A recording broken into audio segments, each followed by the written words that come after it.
এই ভোটের যুদ্ধে ইতিমধ্যে কোথাও কোথাও আমাদের মা বোনদের ব্যাপক উৎসাহ উদ্দীপনা এবং তাদের উপস্থিতির জোয়ার দেখে কেউ কেউ ইতিমধ্যে হারের পরাজয়ের শঙ্কা তাদের মধ্যে তৈরি হওয়াতে আমাদের মা বোনদেরকে কোথাও কোথাও বাধা এবং হুমকি দেওয়ার চেষ্টা করছে। আমরা একটা কথা পরিষ্কার বলতে চাই, আমরা জান দেব, কিন্তু আমাদের মা বোনদের ইজ্জত নিয়ে কাউকে সিনেমিনি খেলতে দেব না।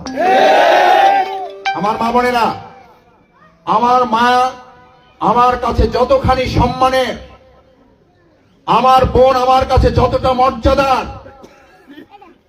এখানে আজকে যে মা বোনেরা, দিদিরা, পিসিরা, হিন্দু ধর্মাবলম্বী যারা এসেছেন, তাদেরকে পরিষ্কার আরশে আসিমের নিচে থেকে স্পষ্ট আল্লাহকে সাক্ষী করে বলছি, আমার মা যেমন আমার কাছে নিরাপদ, আমার বোনের মর্যাদা সম্মান যেমন আমার কাছে উচ্চকিত, আজ উপস্থিত এবং অনুপস্থিত অত্র এলাকার সমস্ত মা বোনেরা ঠিক একইভাবে আমাদের কাছে নিরাপদ এবং সম্মানের।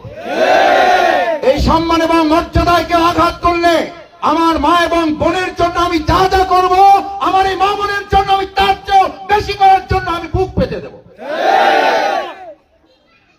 আজকে এখানে যারা উপস্থিত তাদের কাছে জানতে চাই, আমার মা বোনদের নিয়ে যদি কেউ রক্তচক্ষু দেখায়, যদি কেউ বাধার দেয়াল তৈরি করতে চায়, তরুণেরা, যুবকেরা, আমার বৃদ্ধ এবং অন্যান্য কৃষক শ্রমিক যারা আছেন, তারা প্রতিরোধের দেয়াল তৈরি করতে রাজি আছেন, কারা কারা দেখে।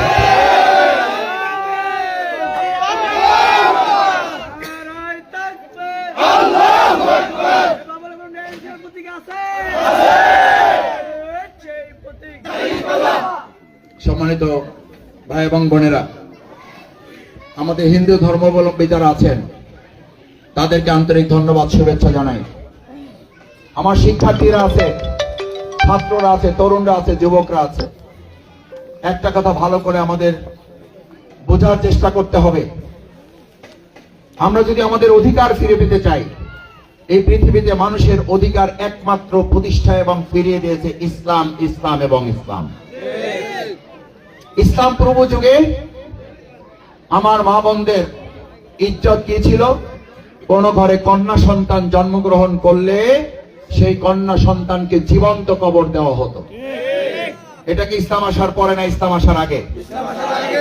আজকে যদি কেউ বলে ইসলাম ছাড়াই আমরা মা বোনদের ইজ্জত রক্ষা করব, এটা কি তাদের পক্ষে সম্ভব হবে? সম্ভব যে হবে না তার প্রমাণ আমরা এখন পাচ্ছি না। বাংলাদেশের বিভিন্ন জায়গায় এক মুখে তারা বলে নারীদের নিরাপদ বাংলাদেশ করা হবে, আর একদিকে আমাদের মা বোনদের উপরে তারা হামলা পরিচালনা করছে। মুখে এক কথা বলে, কাজে আর একটা করে। তার নাম কোরআনে কি বলা হয়েছে? মা বোনেরা, মুখে এক কথা বলে, কাজে আর একটা বলে, কোরআনে তাদের নাম কি বলা হয়েছে? এবার আগামী 12 তারিখ ব্যালটের মাধ্যমে মুনাফিকদের যথাযথ জবাব প্রদান করা হবে। আমার ভাইয়েরা, আমার বোনেরা, আমার মায়েরা, আমার দিদিরা, আমার পিসিরা, আমার কৃষক শ্রমিক মজুর ভাইয়েরা, বাউফল ইউনিয়ন, এই বিলবিলাস আমি কোথাও আমার তো প্রতিপক্ষ মনে করি না, কোথাও আমি প্রতিদ্বন্দ্বী কাউকে মনে করি না। আমি মনে করি আমাদের প্রতিযোগিতা আছে, প্রতিযোগিতা থাকতে হবে। আমি যদি ভালো 3টা কাজ করি, আপনি 4টা কাজ করে এলাকার মানুষের আপনি মন জয় করার চেষ্টা করেন, আপনি তাদের মন জয় করার চেষ্টা করেন, কিন্তু আপনি আমার ভালো 2টা কাজ দেখার পর আপনি একটাও করতে পারবেন না। আপনি সিদ্ধান্ত নেবেন এই লোকটা যাতে ভালো কাজ করতে না পারে, সেই জন্য তাকে ভয় দেখায় এলাকা ছাড়া করার উদ্যোগ নেবেন। এইটা বাংলাদেশে আর কোনোদিন সম্ভব হবে না। আপনি ভয় দেখিয়ে যদি জয় করতে চান, তাহলে ভয় দেখিয়ে জয় করার ইতিহাস সর্বপ্রথম রচনা করত হাবিল এবং কাবিল। মনে আছে কে জিতেছিল দুজনের মধ্যে? হাবিল এবং কাবিলের মধ্যে জিতেছিল কে?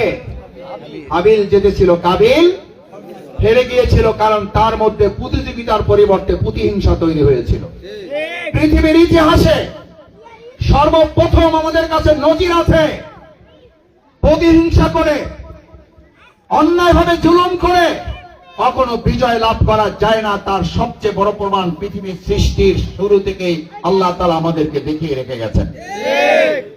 আমরা আজকে এখানে স্পষ্ট ঘোষণা করতে চাই, বিলবিলাস, গোসিঙ্গা, কায়না, এখানকার প্রত্যেকটি বাউফল সদর ইউনিয়নের সবগুলো ওয়ার্ডে যদি আমাদের যত নির্যাতনের মাত্রা বাড়বে, আগামী 12ই ফেব্রুয়ারি ভোটের ব্যবধান তত বৃদ্ধি পাবে। এখন আপনাদের সিদ্ধান্ত। তবে এটা মনে করার কোনো কারণ নাই যে আপনারা নির্যাতন করতেই থাকবেন আর আমরা ভোট পর্যন্ত অপেক্ষা করব। আমাদের ভদ্রতা, আমাদের উদারতা, এটাকে যদি দুর্বলতা মনে করেন তাহলে একদিকে আইনের আশ্রয় নিয়ে আপনাদেরকে আমরা সর্বোচ্চ দমনের চেষ্টা করা হবে, একই সাথে এলাকাবাসীকে সাথে করে নিয়ে সম্মিলিত প্রতিরোধ গড়ে তোলা হবে। সম্মিলিত প্রতিরোধের মুখে সবচেয়ে বড় শক্তি পালাতে বাধ্য হয়, তার সবচেয়ে বড় প্রমাণ ছিল নমরুদ, তার সবচেয়ে বড় প্রমাণ ছিল ফেরাউন। ফেরাউনের কথার প্রতিধ্বনিও আমরা এখন আমাদের বাউফলে শোনা লাগে। আমি শুনছি, আপনারা শোনেন নাই? না শোনেন নাই, শুনলে তো বলতে পারতেন। কি শুনছেন বলেন দেখি, পরীক্ষায় পাস না ফেল। ফেরাউন বলেছিল আনা রব্বুকুমুল আ'লা, আমি সবচেয়ে বড় রব, আমার চেয়ে কারো ক্ষমতা নাই, আমি তোমাদের সর্বময় ক্ষমতার অধিকারী। এবার বলেন, আরো একটু আগাই দিলাম। এই কথা শুনেন নাই বাউফলে? আমি যখন যারে খুশি চেয়ারে বসাবো, যখন যারে খুশি চেয়ার থেকে উঠাইয়া দেব, যখন যারে খুশি আমি দলে রাখবো, যখন যারে খুশি দল থেকে বের করে দেব। এই কথা বলছে না বলে নাই? শুধু এই কথা বলে কি শেষ করছে না পরে আর এক লাইন বলছে? কি বলছে? আমি সর্বময় ক্ষমতার অধিকারী বলছে না বলে নাই? সর্বময় ক্ষমতার অধিকারী বলা কোন ব্যক্তি মুসলমান থাকতে পারে না। আমার ভাইয়েরা, আমার ভাইয়েরা, আমি আজকে আপনাদের কাছে মায়েরা বোনেরা শুনতে পাবেন কথা। আমার মায়েরা বোনেরা, ইনশাল্লাহ সংসদেও যদি মাইক বন্ধ হয়ে যায়, আল্লাহ যদি কবুল করে, মাইক ছাড়াই কথা বলতে পারবো। আর বহু লোক তো আছে মাইক হাতে নিয়েও কথা বলতে পারেন। এটার প্রমাণ আজকে দিচ্ছি, মাইক লাগবে না ইনশাআল্লাহ। আল্লাহ যে কণ্ঠ দিয়েছে শুনতে পাবেন। সর্বময় ক্ষমতার অধিকারী কোন ব্যক্তি মুসলমান থাকতে পারে? সেই কথা কি আমাদের বাউফলে কারো মুখ থেকে আমরা শুনেছি? যার মুখ থেকে শুনেছি, আগামী 12 তারিখ ব্যালটের মাধ্যমে সেই সর্বময় ক্ষমতার তথাকথিত ব্যক্তিকে আমরা বয়কট করতে পারবো, যারা হাত লাগিয়ে দেবে।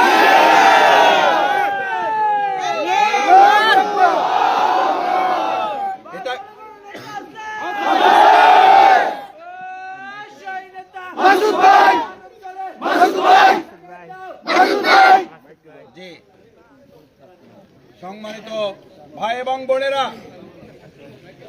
আমি আজকে আপনাদের যে আরেকটি কথা বলতে চাই, আগামী 12 তারিখ ভোটের মাধ্যমে এই তথাকথিত সর্বময় ক্ষমতার অধিকারী ব্যক্তিরা যদি কোনো কারণে ভুলবশত দুর্ভাগ্যক্রমে তারা এই বাউফলের প্রতিনিধিত্বের দায়িত্ব পায়, তাহলে সর্বময় ক্ষমতার অধিকারী হিসাবে গোটা বাউফলকে তার নিজের পৈতৃক সম্পত্তি মনে করবে। এরকম সর্বময় ক্ষমতার অধিকারী এমপি এবার আমরা চাই কেউ? আমরা এমন একজন এমপি পাই বরং সর্বস্ব হারিয়ে যিনি মানুষের কল্যাণে কাজ করবে, সর্বময় ক্ষমতা না, সর্বস্ব দিয়ে মানুষের জন্য কাজ করবে, আমরা তাদেরকে দেখতে চাই।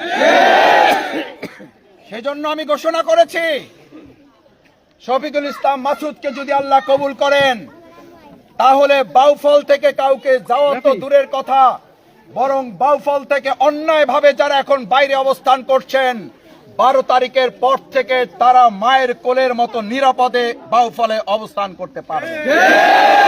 শফিকুল ইসলাম মাসুদ ঘোষণা করছে, যদি আল্লাহ কবুল করেন আর আপনারা আপনাদের পবিত্র আমানত সমর্থন দিয়ে যদি আমাদেরকে বিজয়ী করেন, আমি ট্যাক্স ফ্রি যে গাড়ি সরকার থেকে বরাদ্দ হয়, সেই গাড়ি শফিকুল ইসলাম মাসুদ গ্রহণ করবে না। সরকারি প্লটের সুবিধা শফিকুল ইসলাম মাসুদ গ্রহণ করবে না। সংসদ সদস্য হিসেবে যদি আল্লাহ কবুল করেন, আপনারা যদি আমাকে নির্বাচিত করেন, সর্বময় ক্ষমতার অধিকারী হবে না শফিকুল ইসলাম মাসুদ, বরং সর্বস্ব ওখানকার যে সরকারি সুবিধা দেওয়া হয়, সরকারি ভাতা দেওয়া হয়, আমি আল্লাহ সাক্ষী করে আপনাদের জন্য বলছি, ওই ভাতাও বাউফলবাসীর কল্যাণে নিয়োজিত হবে। এবার সিদ্ধান্ত আপনাদের। সর্বময় ক্ষমতা প্রয়োগ করে সর্বস্ব লুটেরাকে ভোট দিবেন, নাকি সর্বস্ব দিয়ে আপনাদের সাথে থেকে খাদেম এবং সেবকের দায়িত্ব পালন করবেন তাকে ভোট দিবেন? সেই সিদ্ধান্ত নেওয়ার জন্যই আজকে এখানে মায়েরা বোনেরা যারা উপস্থিত হয়েছেন, তিনটা কাজ করার জন্য এখন মাঠে ময়দানে আমাদেরকে শ্রম দিতে হবে। নাম্বার 1, এখন থেকে সাহস, হিম্মত, বলিষ্ঠতা নিয়ে ময়দানে অবস্থান করতে হবে। জমিন যার, আইন চলবে তার। আমরা এই জমিনে যার বাস করি সেই এক আল্লাহ ছাড়া আজকে থেকে আর কাউকে ভয় করি না। দেখি ইনশাআল্লাহ রাজি আছেন? হাত জাগানো অবস্থায়, হাত জাগানো অবস্থায়,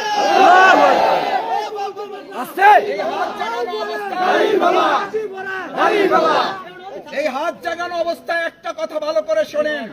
ইমানদার যদি হয় আমরা তো ইমানদার নাকি? আমরা ইমানদার ভাই বোনের এখানে আছি। আমি আপনাদের কাছে পরিষ্কার বলি, ইমানদার যদি আল্লাহকে ভয় করে তাহলে ওই ইমানদার দুনিয়ার আর কোনো কিছুকে ভয় করতে পারে না। জায়েজ নেই, এটা হারাম। আজকে থেকে আমরা হারাম কাজ থেকে বিরত থাকবো।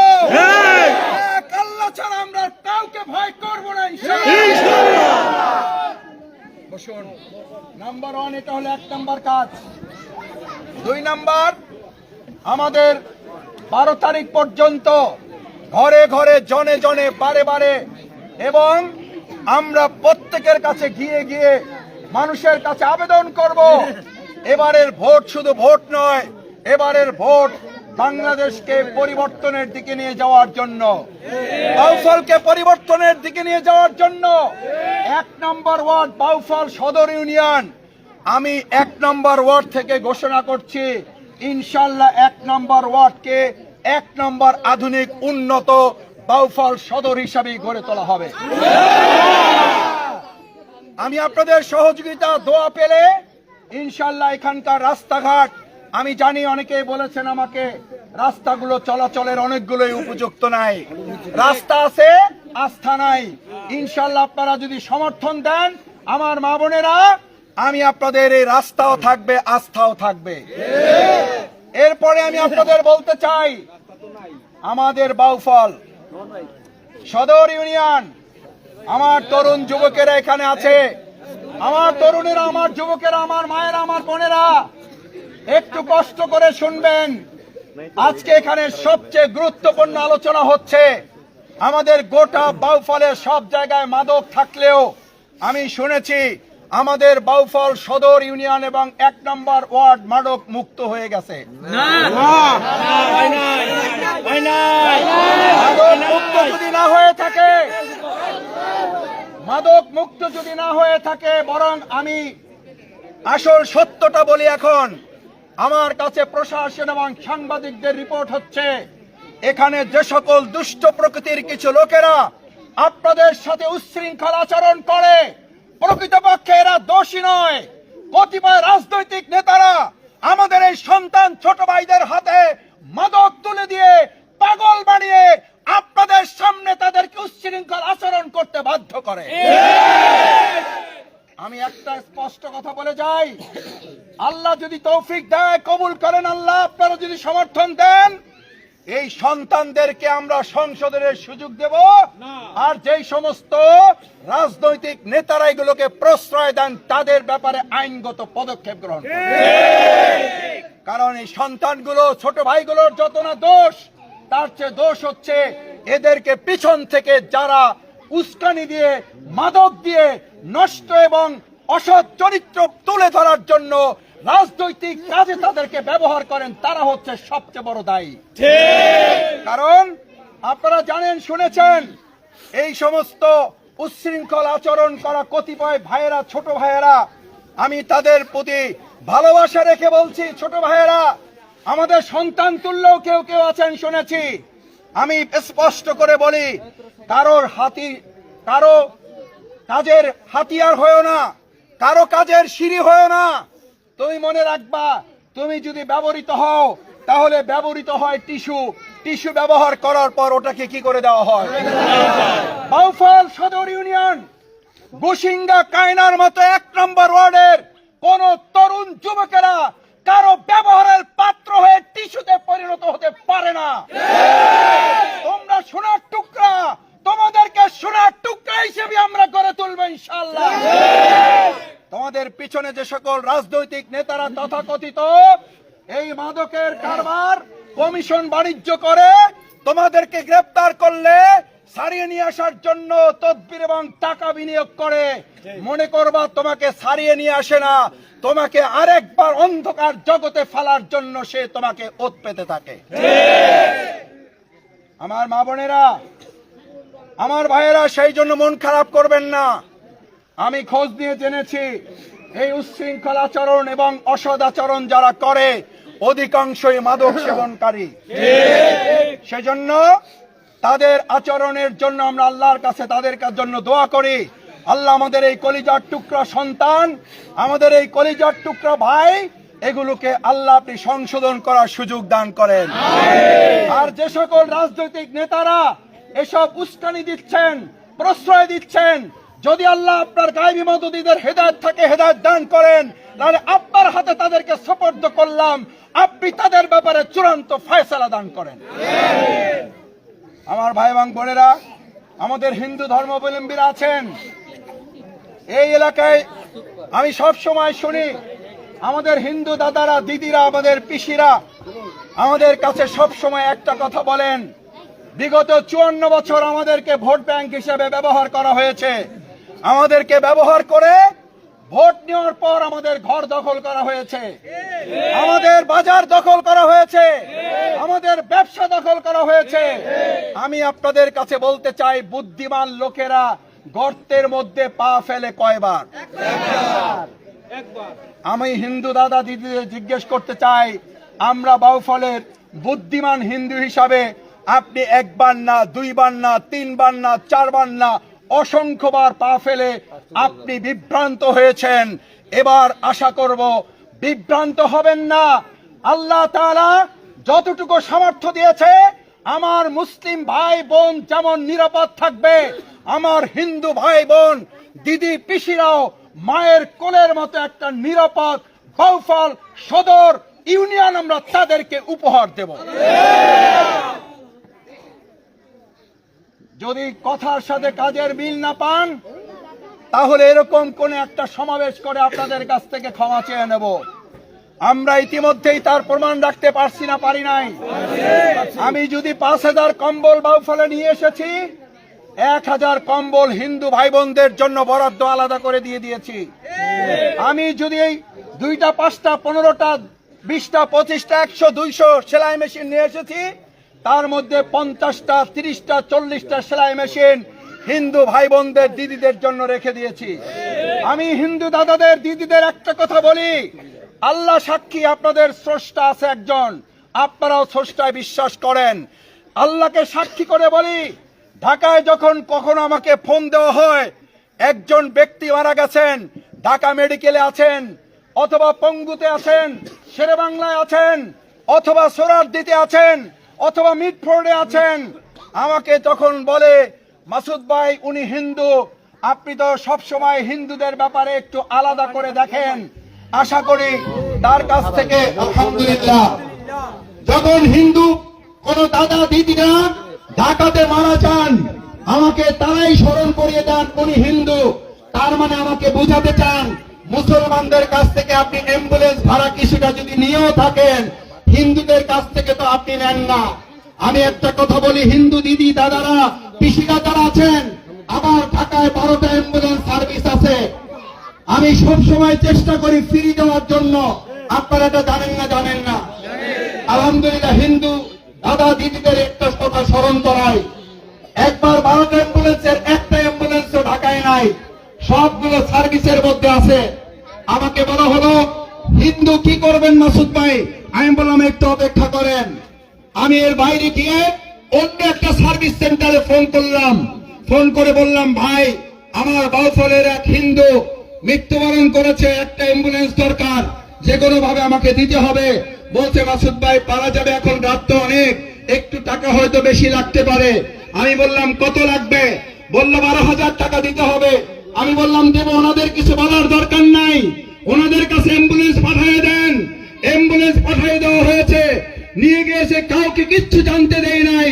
বারবার ড্রাইভারকে জিজ্ঞেস করেছে ভাই কত টাকা দিতে হবে, বলছে স্যার এটা বলতে নিষেধ করছে। আমি দিদিকে নাম্বার নিলাম, দিদির কাছে ফোন করলাম, দিদিকে জিজ্ঞেস করলাম দিদি এটা কি বিকাশ নাম্বার আছে?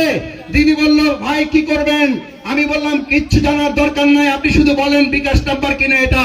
বললো যে ভাই বিকাশ নাম্বার। আমি তো শুনেছি আপনি অ্যাম্বুলেন্স দিয়েছেন, তাতেই আমি খুশি হয়েছি, কারণ আমরা অ্যাম্বুলেন্স খুঁজে পাচ্ছিলাম না। আমি তখন বললাম অ্যাম্বুলেন্স পৌঁছার আগে আপনার বিকাশে 12,000 টাকা পৌঁছে যাবে, আপনি ড্রাইভারের হাতে দিয়ে দেবেন, এমন ভাবে ড্রাইভারও যেন বুঝতে না পারে আপনি অসহায় হয়ে পড়েছেন, আপনি কারো কাছ থেকে টাকা চেয়ে নিয়েছেন অথবা কেউ আপনাকে দান করেছে, এটা যেন কেউ বুঝতে না পারে। সেই জন্য আপনি নিজ হাতে টাকাটা তাকে দিয়ে আত্মসম্মান মর্যাদা আপনি নিজেরটা নিজে রক্ষণ করবেন। এখানে 4টা জিনিস। আমার অ্যাম্বুলেন্স নাই, আমি চাইলেই শুরুতে না করে দিতে পারতাম না। আমার কি ফাঁসি হইতো? হইতো না, কিছুই হইতো না। নাই ভাই কি করব, শেষ। 2, আমি অ্যাম্বুলেন্স দিয়েছি, হয়তো বলতে পারতাম ভাই বাইরে থেকে দিছি 10,000 টাকা, আপনি আরো 3,000 টাকা বাড়ায় না দিলে দেওয়া যাচ্ছে না। দিত না। 2 নাম্বার। 3, আমি চাইলে ওনাকে বলতে পারতাম যে দিদি আপনি কিছু মনে করেন না, টাকাটা আমি দিয়ে দিছি। ড্রাইভার জানতো, ড্রাইভার মনে করতো এই লোকগুলা গরিব, এই লোকগুলো অসহায়, এই লোকগুলো টাকা নাই এই জন্য আরেকজন দিছে। আমি মনে করি নাই তাদের সম্মান নষ্ট হওয়া উচিত। আমি তাদের সম্মান রক্ষা করার জন্য দিদিকে বলেছি যখন যাবে আপনি নিজ হাতে ড্রাইভারের টাকাটা দিয়ে দিবেন। দিদিকে আমি এই কথা বলার পর দিদি আমাকে বলেছিল মাসুদ ভাই যদি কোনোদিন সুযোগ আসে আমি এই কথাটা মানুষের কাছে বলে দেব। আমি বলছি আল্লাহর রাস্তায় আপনি এটা বলবেন না। তারপরও আপনারা একটা ভিডিও হয়তো কেউ দেখেছেন, আমাদের এক দিদি প্রকাশ্যে কথা বলেছে, মাসুদ ভাই আমার স্বামীর জন্য যা করেছে, আমি যদি আরেকবার জন্মগ্রহণ করে আমি যদি তার ঋণ শোধ করার চেষ্টা করি তাহলে এই ঋণ শোধ করা যাবে না। আমরা ঋণ শোধ করতে চাই না, আমরা ঋণ শোধ করার জন্য বাউফলে কাজ করি না, আমরা বাউফলে কাজ করি। গোটা বাউফলটা একটা পরিবার, আমার পরিবারের সদস্য যেমন আমার কাছে অধিকার পাবে, আমাদের বাউফলের প্রত্যেক নাগরিক আমাদের কাছে একই রকম অধিকার পাবে ইনশাআল্লাহ। সেজন্য আসুন সম্মানিত ভাইরা বোনেরা, আপনারা কষ্ট করেছেন, শীতের মধ্যে রাত অনেক হয়েছে, আপনাদের কষ্ট না বাড়িয়ে শুধু দোয়া চাই যে আজকে থেকে ভোট গণনা শেষ না হওয়া পর্যন্ত কেন্দ্রে অবস্থান করে ভোট দেব, ভোট গুনে বুঝে নেব, এই সিদ্ধান্ত নিয়ে ভোট কেন্দ্র 12 তারিখ রেজাল্ট ঘোষণা না হওয়া পর্যন্ত অপেক্ষা করে কষ্ট করতে পারবেন যারা, তারা হাত জাগান। পারবেন ইনশাআল্লাহ? ইনশাআল্লাহ পারবেন। এটা আমাদের অধিকার, এবার অধিকার আমরা করায় গন্ডায় বুঝে নেব ইনশাআল্লাহ। সবাইকে ধন্যবাদ জানিয়ে আপনাদের কাছে দোয়া আছে, বিশেষ করে আমাদের যে 12 জন ভাই 17 জন ভাই বিভিন্ন রাজনৈতিক দল, বাংলাদেশ জাতীয়তাবাদী দল সহ বিভিন্ন দল মত পথ থেকে যারা যোগদান করেছেন, আমি তাদের উদ্দেশ্যে শুধু এটুকু বলে শেষ করতে চাই, আমাদের সম্মানিত মুজিবর ভাই, মিরাজ ভাই, বজলু ভাই, ইব্রাহিম ভাই, আলী আকবর ভাই, দোল মির্জা, আশিক ভাই, সালাম মির্জা, সত্তার ভাই, আবুল হাসেম, আবুল হাওলাদার, সৌরভ মির্জা, মুশারফ পেদা, মাসুদ পেদা, সিদ্দিক মৃদা, নজরুল মৃদা, ইকবাল হোসেন, আরাফাত এক, আরো অনেক লোক আছে, খোরশেদ মৃদা, যারা পরবর্তীতে ইনশাআল্লাহ আমাদের সাথে কাঁধে কাঁধ মিলিয়ে কাজ করবে। আমরা তাদের জন্য দোয়া করি, আল্লাহ তাআলা তাদেরকে হযরত ওমর রাদিয়াল্লাহু তাআলার মতো করে কবুল করুন। তারা অনেকে বলেছেন, তাদের কেউ বলেছেন মাসুদ ভাই আমাদের নিরাপত্তার জন্য দোয়া করবেন। আমরা একটা কথা বলি, নিরাপত্তা দেওয়ার মালিককে আল্লাহ। ইনশাআল্লাহ আমাদের যদি ভালো হয় আমরা ভালো থাকবো একসাথে, যদি কোনো খারাপ কিছু হয় আমরা একসাথে মোকাবেলা করব। আজ থেকে এই 14, 15, 16 জন ভাই, তারা 16 জন নয়, আজকে থেকে তারা 3.5 লক্ষ মানুষের এক একজন ভাই পরিণত হয়েছে। আমরা সবাই মিলে কাঁধে কাঁধ মিলে এই বাউফলকে এগিয়ে নিয়ে যাব। আল্লাহ তাআলার কাছে সেই তৌফিক কামনা করে আমার কথা শেষ করছি। আসসালামু আলাইকুম ওয়া রাহমাতুল্লাহি ওয়া বারাকাতুহু। আমরা মাসুদ ভাইকে বিজয় করে ঘরে ফিরবো ইনশাআল্লাহ। সবাই আমরা শুধু এই যোগদান এখন থেকে ইনশাআল্লাহ আরো দেখতে পাবেন। ইযা জাআ নাসরুল্লাহি ওয়াল ফাত, যখন বিজয় অর্জন করবে তখন দেখবে তোমাদের দলে দলে তোমাদের সাথে লোকজন একসাথে দলবদ্ধভাবে যোগদান করতেছে। ঠিক তারই একটা নমুনা দেখতেছি আমরা। ডক্টর শফিকুল ইসলাম মাসুদ ভাই সহ বাংলাদেশের বিভিন্ন প্রান্তে এরকম বিভিন্ন দল থেকে এসে বাংলাদেশ জামাত ইসলামকে যোগ দিতেছে। আলহামদুলিল্লাহ, আলহামদুলিল্লাহ, আলহামদুলিল্লাহ। সকলকে অসংখ্য ধন্যবাদ।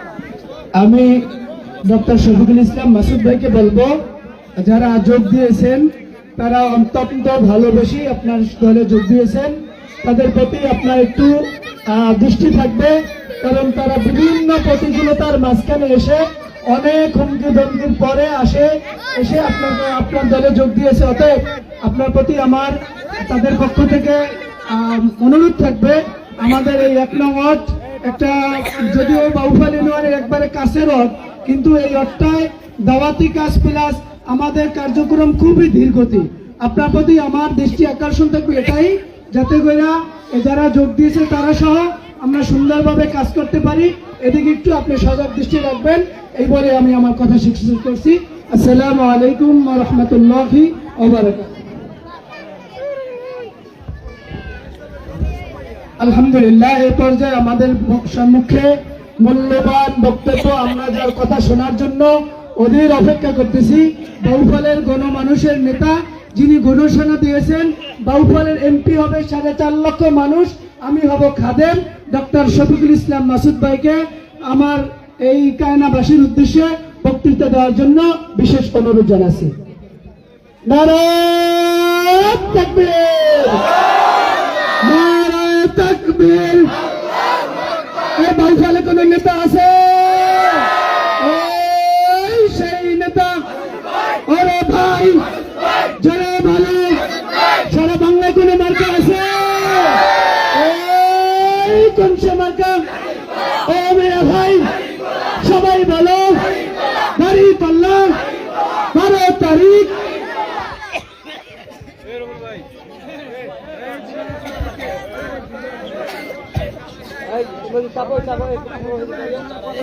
আসসালামু আলাইকুম ওয়া রাহমাতুল্লাহি ওয়া বারাকাতুহু। সবাই কেমন আছেন আপনারা? তাহলে তো সালামের জবাব আরো ভালো হওয়া দরকার। আসসালামু আলাইকুম ওয়া রাহমাতুল্লাহি ওয়া বারাকাতুহু। আউযু বিল্লাহি মিনাশ শাইতানির রাজীম। বিসমিল্লাহির রহমানির রহিম।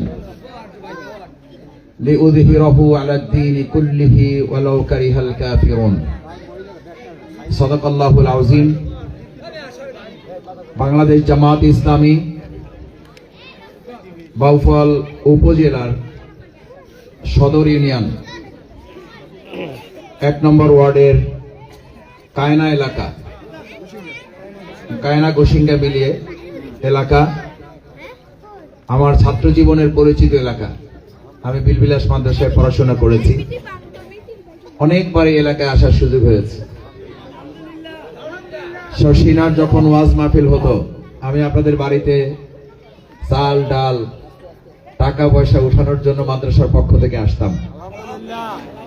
আপনাদের এলাকায় মুরব্বীরা যখন ইন্তেকাল করত বা যারা মারা যেত, মাদ্রাসার পক্ষ থেকে হুজুরগণ আমাদেরকে সাথে করে নিয়ে এসে বিভিন্ন মিলাদ এবং দোয়া অনুষ্ঠানে আমাদেরকে শরীক করত। আমার খুব ভালো মনে আছে, একবার এক অনুষ্ঠান থেকে 25 টাকা পেয়েছিলাম। তখনকার 25 টাকা আজকে কিন্তু 2500 টাকার সমান। আর তখন আমি ক্লাস 6-এ পড়ি। ছোট মানুষ 25 টাকা পাইছি, বলের দাম হলো 75 টাকা, লাগে আরো 50 টাকা। 25 টাকা আমার পকেটে থাকা মানে আমাকে আর কে পায়?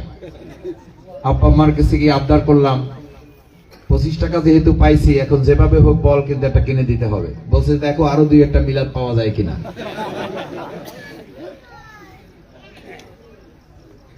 আলহামদুলিল্লাহ, এটা বলছে এই কারণে যে এই কায়না এলাকা, গুসিঙ্গা এলাকা আমার পরিচিত, আমার পুরাতন না, আমার কাছে এটা নতুন না। আমি খুবই গর্বিত, আজকে ভালো লাগছে যেখান থেকে আমি বড় হয়েছি, যাদের দোয়া, যাদের স্নেহ, যাদের মায়া, যাদের ভালোবাসা, যাদের দরদ আমাদেরকে আজ এই পর্যন্ত নিয়ে এসে আমি তাদের সামনে আজকে দাঁড়াতে পেরেছি। বিশেষ করে আজকের এই মেধাবাড়ি যারা আমাদের এই অনুষ্ঠান করার সুযোগ করে দিয়েছেন, এই বাড়ির সম্মানিত অধিবাসী, সম্মানিত নাগরিক যারা, মায়েরা, বোনেরা, ভাইয়েরা, চাচারা, তাদের প্রতি অন্তরে অন্তঃস্থল থেকে কৃতজ্ঞতা জানাই, মোবারকবাদ, ধন্যবাদ জানাই। আপনারা আমাদেরকে এখানে আজকে স্থান দিয়েছেন, আল্লাহ তাআলা আপনাদেরকে জান্নাতে স্থান দান করুন। এখন যারা অন্য বাড়ি থেকে আসছেন তারা মনে করেন তাহলে তো আমরা ঠকে গেলাম। আল্লাহ তাআলা এই বাড়িওয়ালাদের সাথে আমাদেরকেও কবুল করুন। আল্লাহ তাআলা জান্নাতের অভাব আছে? অভাব নাই। জান্নাত বেশি না জাহান্নাম বেশি? কি বেশি? জান্নাত। তো জান্নাত যদি বেশি হয় তাহলে তো জায়গাও বেশি। আশা করি আল্লাহ তাআলা আজকে এখানে যেমন করে একত্রিত করেছেন, আমার মন বলে আমাদের দুনিয়ার কোনো তো উদ্দেশ্য নাই, আমরা আল্লাহ সন্তুষ্টির জন্য, তার ভালোবাসা, তার দ্বীনের জন্য, ইসলামের জন্য, কোরআনের আইনের জন্য আমরা এখানে মিলেছি। যেহেতু আল্লাহ তাআলা চাইলে আমাদের গুনাহগুলো মাফ করে কাল কিয়ামতের দিন তিনি জান্নাতে আমাদেরকে সবাইকে একত্রিত করে দিতে পারেন। আল্লাহ যেন আমাদের একত্রিত করে দেন। বিশেষভাবে আজকে মায়েরা, বোনেরা এখানে আছেন। সাধারণত মা বোনদেরকে রাত্রিবেলা ঘর থেকে বের না হলে ভালো, তারপরও নির্বাচনের মৌসুম, এটা একটা যুদ্ধ। যুদ্ধের ক্ষেত্রে কিছুটা ইসলামের অনুমোদন থাকে, কারণ রাসূল সাল্লাল্লাহু আলাইহি ওয়াসাল্লামের সাথে আয়েশা সিদ্দিকা রাদিয়াল্লাহু তাআলা অংশগ্রহণ করতেন না? করতেন না? শুধু করতেন না, পিপাসার্ত যুদ্ধ হতো, সাহাবীদেরকে পানি এগিয়ে দিয়ে তাদেরকে পানি পান করিয়ে তাদেরকে উৎসাহ যোগাতেন। নারীদের মধ্যে চিকিৎসক ছিলেন, যারা যুদ্ধের ময়দানে আহত সাহাবাইগণের চিকিৎসা দানের জন্য তারা রাসূল সাল্লাল্লাহু আলাইহি সাল্লামের সাথে যুদ্ধে অংশগ্রহণ করতেন। তো যুদ্ধের কি কোনো রাত দিন আছে? নাই। এজন্য অনেকে বলে, দেখছেন জামাত ইসলামী ইসলামের কথা বলে, মহিলাদেরকে ঘর থেকে বের করে ফেলছে। তো রাসূল সাল্লাল্লাহু আলাইহি সাল্লামের সাথে যারা যুদ্ধে অংশগ্রহণ করেছেন আমাদের মায়েরা, বোনেরা, তারা কি ঘরে বসে অংশগ্রহণ করেছেন না ময়দানে গিয়েছেন? হযরত সুমাইয়া রাদিয়াল্লাহু তাআলা আনহা কি ঘরে বসে শহীদ হয়েছেন না বাইরে বসে শহীদ হয়েছেন? দিস ইজ ইসলাম। আজকে রাসূল সাল্লাল্লাহু আলাইহি সাল্লামের সময় তীর ধনুকের যুদ্ধ হয়েছে ইসলামকে বিজয়ী করার জন্য, আল্লাহর দ্বীনকে বিজয়ী করার জন্য। লিউযহিরাহু আলাদ দ্বীনি কুল্লিহি, এটা আমাদের সকলের দায়িত্ব। নামাজ যেমন ফরজ, আল্লাহর জমিনে আল্লাহর দ্বীন কায়েম করা আমাদের সকলের জন্য সেই একই রকম ফরজ। রাসূল সাল্লাল্লাহু আলাইহি সাল্লামের তীর ধনুকের যুদ্ধ হয়েছে, ঘোড়ার যুদ্ধ, উটের যুদ্ধ হয়েছে। আজকে ব্যালটের যুদ্ধ। কিসের যুদ্ধ? ব্যালটের যুদ্ধ, ভোটের যুদ্ধ।